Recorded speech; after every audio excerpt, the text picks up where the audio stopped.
Hello everybody. Last लेक्चरनी अंदर आपणे गुरुत्वीय स्थितिमान, गुरुत्वीय स्थिति ऊर्जा अने निष्क्रमण झड़प विषयनी चर्चाओ करी अने एना पर आधारित अमुक दाखलाओनी पण आपणे वातो करी छे। आजे फरीथी आपणे अहींया गुरुत्वाकर्षी बळ अने साथे साथे जे गुरुत्वीय स्थिति ऊर्जा छे एनो संदर्भ लई अने अमुक दाखलाओनी चर्चा करिए। अहींया उदाहरण नंबर 8.4 आकृति में दर्शाव्या मुजब आर त्रिज्याना बे नियमित घन गोळाओना दળ m અને 4m છે અને તેમના કેન્દ્રો વચ્ચેનું અંતર અહીંયા જોઈ શકાય છે 6r છે। બંને ગોળાઓને સ્થિર જકડી રાખેલ છે। कैपिटल M दळना गोळानी सपाटी परथी अहींया M दळनो एक पदार्थ सीधो बीजा गोळाना केंद्र तरफ एटले आ तरफ फेंकवामां आवे छे। तो आ पदार्थ बीजा गोळानी सपाटी पर पहोंचे ते माटे जरूरी लघुत्तम झड़पनुं सूत्र मेळवो। तो अहींया जे आपणे प्रक्षिप्त जे पदार्थ है, जे फेंकेलो पदार्थ जे है ए स्मॉल एम दळनो ज। धारो कि आपणे कहीए कि ज्यारे आ पदार्थ अहींथी गति करशे एम दळना पदार्थ पर शरूआतमां पण आपणे जाणीए छीए ते प्रमाणे आ कैपिटल एम दळना गोळाना लीधे अने 4m दळना गोळाना लीधे एक गुरुत्वाकर्षी बळ लागशे। पण एक गुरुत्वाकर्षी बळ धारो कि अमुक अंतर पछी एटले कि आ एन बिंदु पासे एक गुरुत्वाकर्षी बळ शून्य थाय छे एवुं आपणे धारी लईए। तो त्यारे आपणे कही शकाय कि आ जे आना लीधे आ गोळाना लीधे आना पर अहींया एम दळना पदार्थ पर लागतो अने आ जे 4m जे दळ छे एना लीधे एम दळना पदार्थ पर लागता बळोना मूल्य समान थता हशे। अने आ जे स्थिति छे एने आपणे तटस्थ बिंदु जो कहीए तो ए जे तटस्थ बिंदु छे त्यां वेग पण शून्य थई शके। तो कहेवानो इंटेन्स शुं छे अहींया कि आ धारणाओ लई अने त्यार पछी आ जे प्रक्षिप्त पदार्थ छे एटले कि एम दळनो पदार्थ छे ए एम दळना पदार्थनो जे वेग छे ए लघुत्तम वेग अथवा तो झड़प आपणे शोधी शकीए। तो ए केवी रीते आपणे शोधी शकाय एनी आपणे चर्चा करिए। स्मॉल आर आपेलू नथी तो पहला तो ए शोधवू पड़शे अने त्यार पछी आपणे जे ऊर्जा संरक्षणना नियमना उपयोग वडे आपणे अहीं आ जे लघुत्तम झड़प छे एनुं सूत्र मेळवीए। तो अहीं लखीए के कैपिटल एम दळना गोळानी सपाटी परथी एम दळनो दळना पदार्थ ने प्रक्षिप्त करता अथवा फेंकता करता तेना पर कैपिटल एम अने 4m दळना गोळाओने लीधे गुरुत्वाकर्षी बळ लागे छे। अहींया पाछुं एक वार धारी लईए कि धारो के बिंदु एन पासे आ गुरुत्वाकर्षी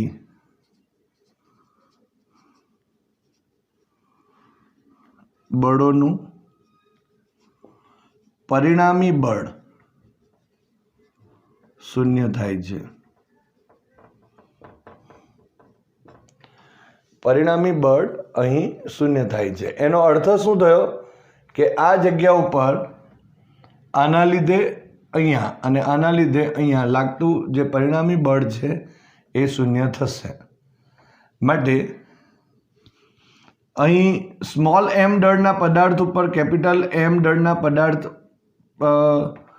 वडे जे एटले के गोळा वडे लागतुं गुरुत्वाकर्षी बळ जो आपणे विचारीए માટે જી કેપિટલ એમ સ્મોલ એમ, અને જો અહીંયા આપણે લખવું હોય તો ઓ એન, અહીંયા લખીએ O N is equal to small r, અને અહીંયા સી એન અથવા તો NC is equal to 6r minus small r, કારણ કે આ 6r છે એમાંથી r બાદ કરીએ તો 6r માઇનસ સ્મોલ આર જેટલું થશે આ અંતર. તો અહીંયા આપણે લખી દઈશું R square is equal to G, અહીંયા 4m થશે, 4m આનું દળ, અને સ્મોલ એમ દળના પદાર્થ પર બળ લગાડે છે, અને એનું અંતર એ 6r માઇનસ સ્મોલ આર અને એનો વર્ગ થશે. તો અહીં આ કેપિટલ એમ છે અહીં, તો અહીંયા જી એમ અને સ્મોલ એમ, જી કેપિટલ એમ અને સ્મોલ એમ કેન્સલ આઉટ થયા, માટે 6r minus small r whole square is equal to 4, અને આ આર સ્ક્વેર થયું માટે અહીં આર સ્ક્વેર લખાશે. માટે હવે વર્ગમૂળ જો લઈ લઈએ તે પહેલાં આ રીતે લખીશું 6r minus r whole square is equal to 2r whole square થશે. તો અહીંયા બંને બાજુથી તો જો આપણે વર્ગમૂળ લઈ લઈએ તો આ રીતે લખી દેવાશે કે માટે 6r minus r is equal to, અહીં આપણે જો લખવું હોય તો પ્લસ ઓર માઇનસ લખી શકાય, તો પ્લસ ઓર માઇનસ એટલે ટ્વાઇસ આર પણ લખાય અને માઇનસ ટ્વાઇસ આર પણ લખાશે. પણ માઇનસ ટ્વાઇસ આર જો લેવા જઈએ આપણે જાણીએ છીએ કે x square is equal two જો 4 હોય તો એક્સની કિંમત આપણે પ્લસ ઓર માઇનસ 2 લખી શકીએ, x square is equal to 4 માટે. તો અહીં આપણે પ્લસ જ લઈએ છીએ, માઇનસ લેતા નથી. માટે જો અહીં આપણે લખવું હોય તો અહીં 6r is equal to twice R plus R થયું, માટે અહીંયા 3 small R is equal to 6r.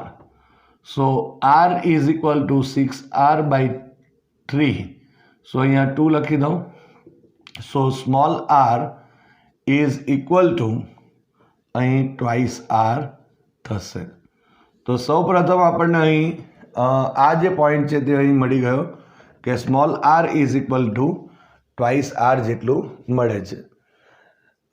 હવે આ જે કિંમતો મળી, આ જે કિંમત અત્યારે મળે છે એનો આપણે ઉપયોગ કરીશું. પણ સૌ પ્રથમ આપણે હવે પહેલાં તો અહીંયા જે એમ દળ જે છે, કેપિટલ એમ દળનો જે ઘોડો છે એના ઉપર સ્મોલ એમ દળનો જે પદાર્થ જે આપણે પ્રક્ષિપ્ત કરીએ છીએ, ફેંકીએ છીએ, તો ત્યાં એની કુલ ઉર્જા કેટલી તે શોધી દઈએ. તો કુલ ઉર્જા માટે અહીં બે તંત્ર થશે, એક તો આના લીધે સ્થિતિ ઉર્જા હશે અને એક આના લીધે હશે. હવે અહીંયા જો હશે તો આપણે વિચારી શકીએ કે આર જેટલું એનું આ જે આપણા પાસે અહીંયા દેખાય છે એ આર જેટલો અહીંયા જો આપણે કહીએ તો આટલેથી અહીંયા સુધીનું અંતર એટલે આર જેટલું ઓછું હશે જ્યારે આપણે અહીંયા 4mના સંદર્ભમાં સ્થિતિ ઉર્જાની વાતો કરીશું ત્યારે. તો સૌપ્રથમ આપણે અહીંયા પહેલાં એમ લખી દઈએ કે એમ દળના ગોળા પર સ્મોલ એમ દળના પદાર્થની એવું લખીશું, દળના પદાર્થની ગતિ ઉર્જા. પહેલાં ગતિ ઉર્જા લખી દઈએ તો એને ઇનિશિયલ માટે કે આઈ નામ આપો. તો કે આઈ ઇઝ ઇક્વલ ટુ અહીંયા 1/2 mv², એટલે અમુક મિનિમમ ઝડપે તો આપણે મોકલાવવું જ પડે. ધારો કે વી એ એની પ્રારંભિક ઝડપ છે કે આટલા વેગથી જો આપણે એને ફેંકીએ તો એ બીજા જે ગોળા છે એના કેન્દ્ર તરફ ફેંકવામાં આવે તો એની સપાટી પર પહોંચે ત્યારે એની લઘુત્તમ ઝડપ આટલી હશે. અને આ આપણને અહીં ગતિ ઉર્જા મળે છે.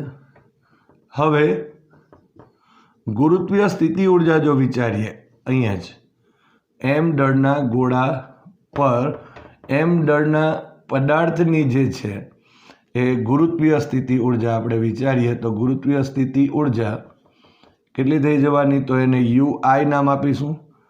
તો તમે જોઈ શકો છો, આટલે જો આપણે વિચારીએ તો આ આર, એટલે અહીંથી જો આપણે ડિસ્ટન્સ અહીંયા ગણીશું તો 6r આપણે આર જેટલું બાદ કરી નાખીએ તો 5r થશે, અને આ ગોળા માટે તો માત્ર આર જ થશે. તો અહીંયા આપણે આવી રીતે લખાશે જી કેપિટલ એમ અને small M divided by distance કેટલું હશે? તો કેપિટલ આર જેટલું, માઇનસ અહીંયા જી કાઉન્સમાં 4m અને સ્મોલ એમ થશે. આ 4m અને આ સ્મોલ એમ, પણ એનું ડિસ્ટન્સ કેટલું થયું? તો 6r આર બાદ કરી દઈએ તો 5r થશે. એટલે 5r લસાવો લઈ લઈએ. 5r જો લસાવો લઈશું તો ઉપર માઇનસ જી કેપિટલ એમ, એટલે માઇનસ કેટલા થશે? અહીંયા 5 ટાઈમ્સ થશે, minus 5 times G M M minus આ 4 ટાઈમ્સ છે, 4 time G capital M small M માટે U I is equal to minus 9 G capital M small M અને ડિવાઇડેડ બાય 5r થશે. એટલે ગતિ ઉર્જા આપણને આટલી મળે છે અને સ્થિતિ ઉર્જા ઇનિશિયલી આટલી મળે છે. માટે હવે ઉર્જા સંરક્ષણના નિયમ મુજબ લખીએ તો ઉર્જા સંરક્ષણના નિયમ મુજબ, અથવા તો અહીંયા સૌપ્રથમ અહીંયા લખીશું કે કુલ ઉર્જા, પહેલાં કુલ ઉર્જા લખવી પડશે, કારણ કે અહીંયા એન ન્યુટ્રલ જે છે ત્યાં પણ આપણે પહેલાં તો શોધવી પડશે, ત્યારબાદ આપણે ઉર્જા સંરક્ષણની વાતો કરીએ. તો અહીં આપણે જો લખીએ હવે કુલ ઉર્જા, અહીં જો કુલ ઉર્જા કહીએ તો એને આપણે ઇનિશિયલ EI નામ આપી દો, is equal two KI plus UI. So EI is equal two અહીંયા KI એટલે 1/2 mv² અને minus 9g capital M small m અને ડિવાઇડેડ બાય 5r થશે. તો આ રીતે ઇનિશિયલી આપણને કુલ ઉર્જા મળી ગઈ. ત્યાર પછી આપણે ઉર્જા સંરક્ષણની વાતો કરીએ. હવે બીજી એક જગ્યા લેવી પડશે. તો હવે બીજું એક સ્થાન અહીંયા છે, એટલે કે આ પદાર્થ જ્યારે અહીંયા પહોંચશે તો એના પર લાગતું ગુરુત્વાકર્ષી બળ, તો પરિણામી બળ શૂન્ય થયું. એનો મતલબ શું થયો? કે ત્યાં એનો વેગ શૂન્ય થઈ જશે. એટલે અહીં જો આપણે વિચારીએ તો એનો વેગ જો શૂન્ય ગણીએ તો એની સ્થિતિ ઉર્જા મળશે. ત્યારે એની પાસે કદાચ વેગ ના હોય પણ એની સ્થિતિ ઉર્જા તો હશે. તો એ જે સ્થિતિ ઉર્જા હશે એ કેટલી એની આપણે હવે ગણતરી કરી દઈએ. એટલે આ આપણને ઇનિશિયલી આપણને કુલ ઉર્જા મળી ગઈ, એને આપણે સમીકરણ નંબર 1 કહી દઈએ છીએ. અને ત્યારબાદ આપણે બીજું જે સમીકરણ જે છે એ મેળવી દઈએ, જે અહીં તટસ્થ બિંદુ પાસે કુલ ઉર્જાનું હશે. અને ત્યાર પછી આપણે ઉર્જા સંરક્ષણના નિયમની ચર્ચાઓ કરીએ. તો આ રીતે આપણે અહીંયા ઇનિશિયલી શોધાયું, ફાઇનલી આપણે કેટલું આવે તે હવે શોધીશું. હવે આપણે આ બિંદુ પાસે હવે આપણે લખીશું, હવે તટસ્થ બિંદુ પાસે, બિંદુ N પાસે જે M દળના પદાર્થની ગતિ ઉર્જા, તો એને આપણે KN નામ આપી દઈએ, તો ઇઝ ઇક્વલ ટુ 0 થશે. અને એમ દળના એટલે અને ગુરુત્વીય સ્થિતિ ઉર્જા એવું લખી દઈએ, ગુરુત્વીય સ્થિતિ ઉર્જા UN ઇઝ ઇક્વલ ટુ, હવે અહીંયાથી અહીંનું અંતર તો સ્મોલ આર છે અને અહીંયાથી અહીંનું અંતર એ 6r માઇનસ આર છે અને આરની કિંમત આપણે મેળવેલી છે 2r જેટલી આપણે મેળવેલી છે. તો માઇનસ જી કેપિટલ એમના લીધે અહીંયા એટલે સ્મોલ એમ અહીંયા છે અને divided by R minus G કાઉન્સમાં 4m અને સ્મોલ એમ ડિવાઇડેડ બાય એની વચ્ચેનું અંતર 6r માઇનસ સ્મોલ આર થશે. હવે minus G capital M small M divided by આરની કિંમત મૂકી દઈએ તો 2r થયો. અહીંયા કારણ લખવું હોય તો લખી શકાય small R is equal to twice r minus 4 times g capital M small M divided by 6r minus 2r થશે એટલે અહીંયા 4r થશે. So minus G capital M small M divided by 2r minus 4g capital M small M divided by 4r જેટલું થશે.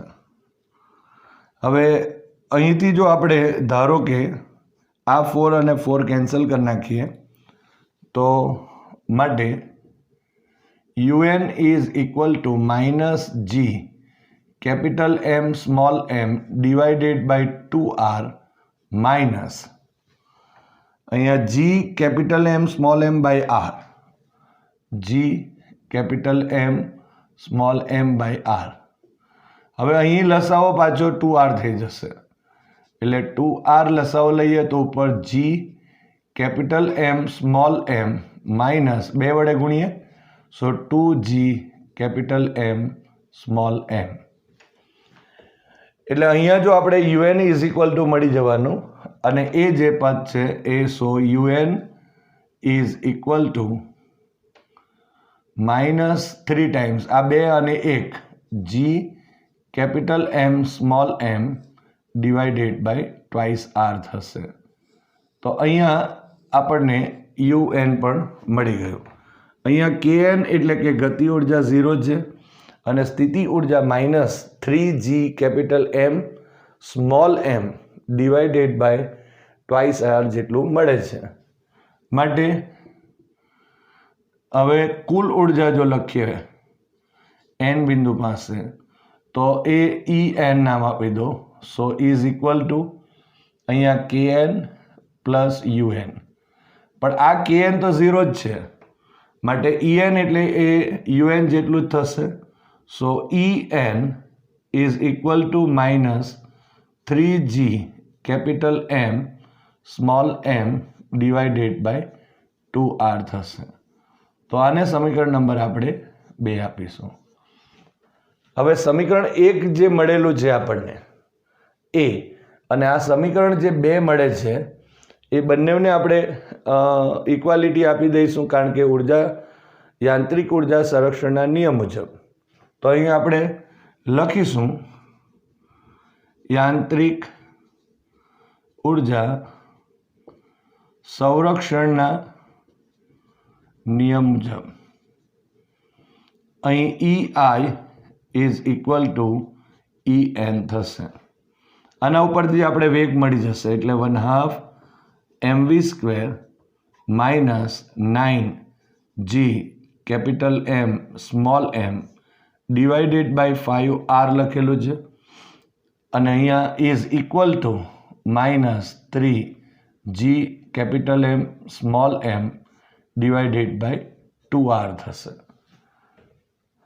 હવે આ જે પદ છે તેને આ તરફ લઈ આવો માટે 1/2 small M v² is equal to આ પ્લસ થવાનું એટલે 9g capital M small M divided by 5r minus 3gm small m divided by 2r થશે.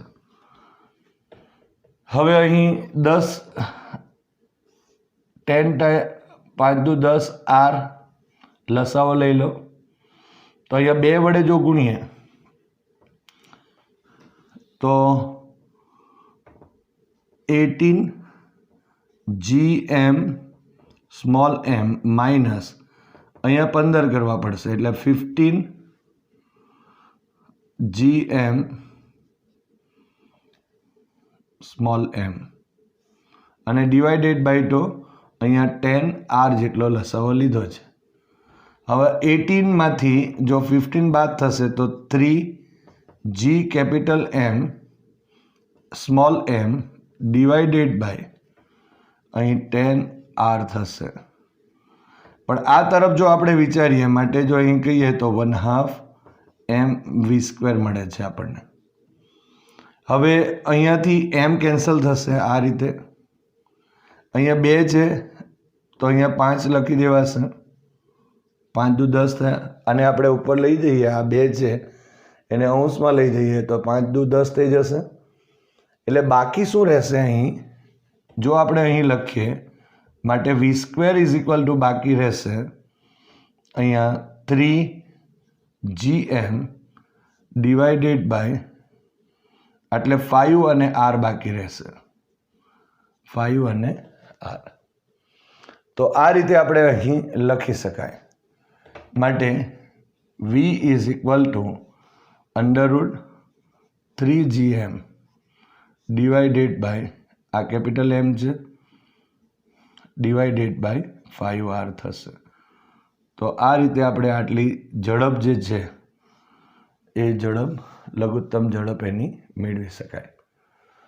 તો અહીં આ રીતે આપણે જે ગુરુત્વાકર્ષી બળ છે એનો ઉપયોગ કરી અને સાથે ગુરુત્વીય જે સ્થિતિ ઉર્જા અને ગતિ ઉર્જા છે એનો સંદર્ભ લઈ યાંત્રિક ઉર્જા સંરક્ષણના નિયમની મદદથી આપણે આ રીતે જે ઝડપ છે v √3gm divided by 5r જે સૂત્ર છે તે સૂત્રને આપણે મેળવી શકીએ છીએ.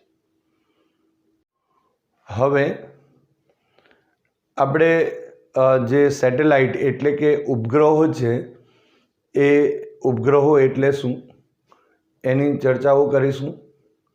આ જે ઉપગ્રહો છે એના પ્રકાર કયા કયા પ્રકાર છે અને ત્યારબાદ એના ઉપયોગની આપણે ચર્ચાઓ કરીશું. તો સૌપ્રથમ આપણે જો કહીએ તો ઉપગ્રહ કોને કહેવો, તો ઉપગ્રહની જો વ્યાખ્યા આપી હોય તો એમ કહી શકાય કે કોઈ પણ જે ગ્રહ છે એની આસપાસ જ્યારે કોઈ પદાર્થ જો પરિભ્રમણ કરતો હોય તો એની આસપાસ પરિભ્રમણ કરતા એ પદાર્થને આપણે ઉપગ્રહ તરીકે લઈ શકાય છે. ફરી એકવાર કહું છું કે કોઈ પણ જે ગ્રહ છે એની આસપાસ જ્યારે કોઈ પદાર્થ એ પરિભ્રમણ કરતો હોય તો ત્યારે એવા જે પદાર્થ છે એવા પદાર્થને આપણે ઉપગ્રહ કહીએ છીએ. દાખલા તરીકે અત્યારે આપણે જો સૂર્યની આસપાસ જે પરિભ્રમણ કરતા જે ઉપગ્રહો છે એટલે કે ગ્રહો છે તો એ ગ્રહો એ સૂર્યના ઉપગ્રહો જ કહેવાશે અને એની અંદર જે કેપ્લરના જે નિયમો છે એ નિયમો લાગુ પાડી શકીએ છીએ. એ જ રીતે જો આપણે કહેવું હોય તો પૃથ્વીની ફરતે પણ અમુક જે પદાર્થો છે એ પરિભ્રમણ કરે છે. એનો જે પરિભ્રમણ માર્ગ છે એ પરિભ્રમણ માર્ગ પણ આપણે જાણીએ છીએ તે મુજબ એ વર્તુળાકાર બી હોઈ શકે અથવા તો દીર્ઘવૃત્તીય પણ હોઈ શકે. આપણે જ્યારે કેપ્લરના નિયમોની ચર્ચા કરેલી ત્યારે પણ આ એક એનો પહેલો જે નિયમ હતો તેમાં આપણે જાણીએ છીએ કે કોઈ પણ જે ગ્રહ છે એટલે કે કોઈ એક ધારો કે દીર્ઘવૃત્તીય માર્ગ હોય એના 2 કેન્દ્રોમાંથી કોઈ એક કેન્દ્ર ઉપર જો સૂર્ય હોય તો એવા દીર્ઘવૃત્ત જે માર્ગ છે એના ઉપર એ જે ગ્રહ એ સૂર્યની આસપાસ એ પરિભ્રમણ કરે છે. તો આપણે એ સૂર્યનો ગ્રહ અથવા તો ઉપગ્રહ આપણે કહી શકાય અને કેપ્લરના બધા જ નિયમોનું પાલન કરે છે. પૃથ્વીની આસપાસ જે પરિભ્રમણ કરતા જે ઉપગ્રહો જે છે એ ઉપગ્રહોની વાતો કરીએ તો એ વર્તુળાકાર માર્ગમાં હોઈ શકે અથવા તો દીર્ઘવૃત્તીય માર્ગ પણ હોય છે, આપણે આગળ કીધું તે મુજબ.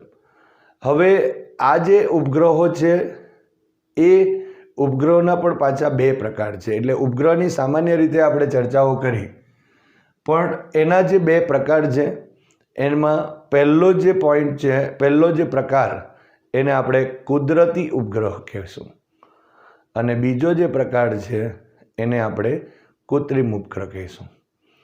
દાખલા તરીકે જો આપણે કહીએ તો ચંદ્ર એ પૃથ્વીનો કુદરતી ઉપગ્રહ છે. એનો મતલબ એમ થયો કે પૃથ્વીની આસપાસ એ વર્તુળાકાર માર્ગે એ જે ચંદ્ર છે એ પરિભ્રમણ કરે છે અને એને જે લાગતો જે સમય છે એ 27.3 દિવસ જેટલો થાય છે. તો આપણે એમ કહેવું હોય તો એમ કહી શકાય કે અહીંયા આ જે ઉપગ્રહ છે ચંદ્ર એ પૃથ્વીનો ઉપગ્રહ કહેવાશે. પરંતુ આ ઉપગ્રહ એ કુદરતી રીતે ફરતો છે, એટલા માટે પરિભ્રમણ કરે છે, માટે એને આપણે કુદરતી કહીએ છીએ. અને બીજો ઉપગ્રહ જે છે એને આપણે કૃત્રિમ ઉપગ્રહ કહીશું. તો જે કૃત્રિમ ઉપગ્રહ જે છે એનો મતલબ એ માનવ સર્જિત છે. કૃત્રિમ ઉપગ્રહનો મતલબ આપણે માનવ સર્જિત ઉપગ્રહ કહી શકાય. સૌપ્રથમ રશિયાએ સ્પુટનિક નામના જે ઉપગ્રહને પૃથ્વીની ફરતે પરિભ્રમણ કરવા માટે તરતો મૂકેલો. ત્યારબાદ ભારતે પણ ઘણા બધા ઉપગ્રહો જે છે એ પૃથ્વીની આસપાસ પરિભ્રમણ માટે મૂકેલા છે, જેમાં આર્યભટ્ટ, ઇનસેટ જે આપણે જાણીએ છીએ એ ભારતના કૃત્રિમ ઉપગ્રહો છે, જે માનવ સર્જિત ઉપગ્રહો છે. તો આ રીતે આપણે આ જે ઉપગ્રહો છે એ ઉપગ્રહોને આપણે અહીંયા બે પ્રકારમાં વહેંચી શકીએ. એક કુદરતી બી ઉપગ્રહ કહી શકાય અને કૃત્રિમ પણ ઉપગ્રહ કહી શકાય.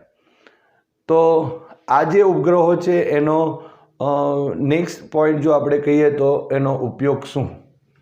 એનો ઉપયોગની ચર્ચા જો આપણે કરવી હોય તો એમ કહી શકાય કે કોમ્યુનિકેશન માટે આપણે જો અત્યારે વિચારીએ તો ઉપગ્રહનો વધારે પડતો જે ઉપયોગ જે છે એ વધારે પડતો ઉપયોગ આપણે અહીંયા કોમ્યુનિકેશન માટે કરતા હોઈએ છીએ.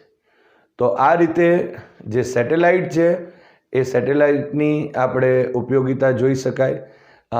જીઓ ફિઝિક્સની અંદર પણ એનો ઉપયોગ થાય છે. ત્યાર પછી હવામાનશાસ્ત્ર છે એની પણ અંદર આ જે ઉપગ્રહ છે એ ઉપગ્રહનો ઉપયોગ કરી શકાય. એટલે અહીંયા જો વધારે પડતો ઉપગ્રહનો જો ઉપયોગ થતો હોય તો એ હવામાનશાસ્ત્ર અને સાથે સાથે જો કહીએ તો દૂરસંચાર એટલે કે કોમ્યુનિકેશન માટે એનો ઉપયોગ થતો હોય.